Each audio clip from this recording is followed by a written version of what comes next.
what is significant impact? That's the name of our monthly program here. And as you know, significance, my definition of significance is deviating from norm or expectation.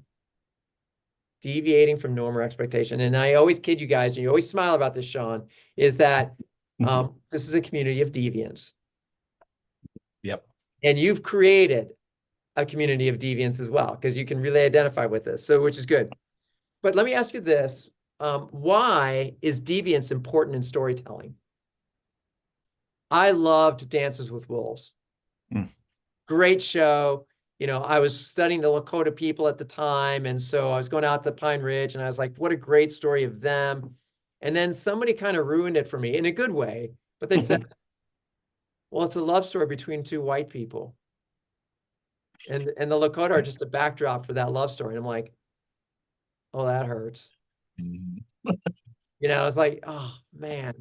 So, you know, and then I watched what's the movie with Tom Cruise in Japan? How was that? Samurai. Samurai? Yeah, Samurai, something like that.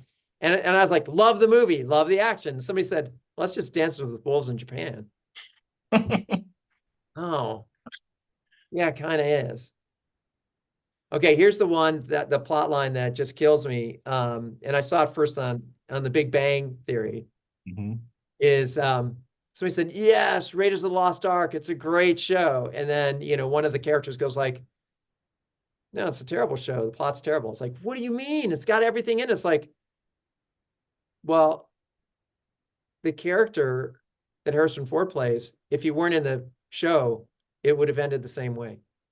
I'm like, oh, so in some ways, you know, these stories get told, but they may not be rich enough. So I love that. So that's why deviance is so important. It's got to be, I think another way to describe that, there's got to be novelty in our stories. There has to be novelty in our stories. Okay, the second part of significant impact is impact. And impact is transferring energy from one object to another. So take 30 seconds and just write down, how does a well-told story transfer energy and deliver impact? How does a well-told story transfer energy and deliver impact? Highlight some of the things that you said. First of all, one of the things that's really important with a well-told story is that you mentioned sensorial things.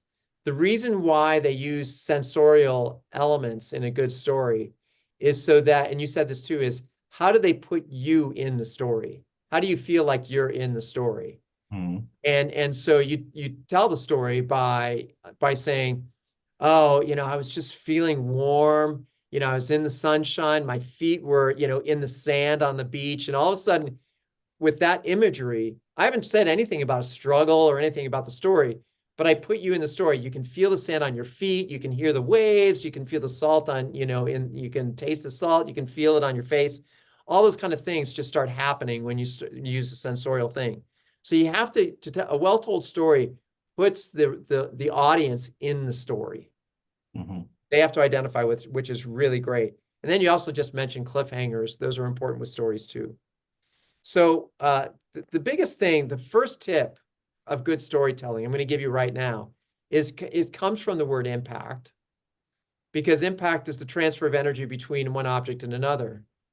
A good storyteller always brings the energy. So if you're going to tell a story, you know, take a few seconds ahead of time and go like, and put yourself in the story. And then you can bring the energy.